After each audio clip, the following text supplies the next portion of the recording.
dak lang fair EPSLC executive meeting kado la sinilitum nalitum phan la bangso executive meeting pen nilitum social media long ithe thini lam the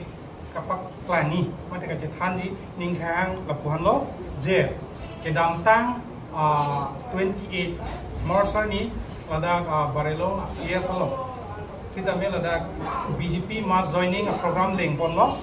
la pen hal bangso BJP mass joining a program ke deng lo haladak pen an EPSLC klembang kubang pituman si haladak mass pa joining ji kusi pa thang social media lo bon sita me haladak ke EPSLC pen ke mass joining ki dun bang abe asinili PS atum konana PS pen haladak mass ka joining ki dun ma halabang so alam sinili pidi kardiang long arat mate lang ferarat atum hansita me ke pak klangji mate ke pak lar hining ha asinon nili long do pu alang li spokesperson lo manik inti masih alang li pensita me kacini alam ke thani pansini report Aprangsi media kopong joro pajora nang litum nang kepa ting dan litum nang pale pot aprangsi litum karon pajora karon nili ke media paya PS kan elemen ke mandi kinti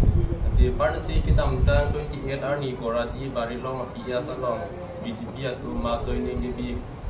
labang so pukha ni di sini ni je dunji ni hang nili kan ni je dunji ke lapohan roja hala soar ni alang tu mazoi ni deng lo labang so mazoi ni ke deng ni dak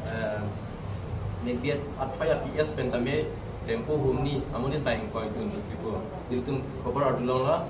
labang so baing koi amni kidun ke lake APSLC amnitum kali alang itu ke BJP amunitum BJP amunitum siang ko BJP aputu katiku buntu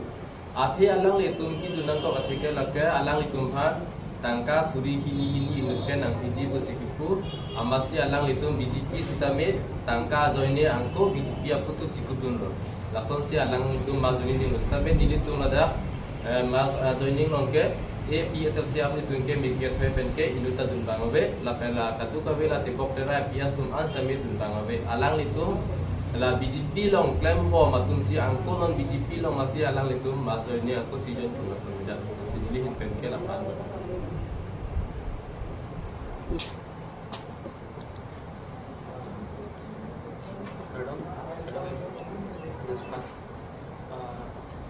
Kirangke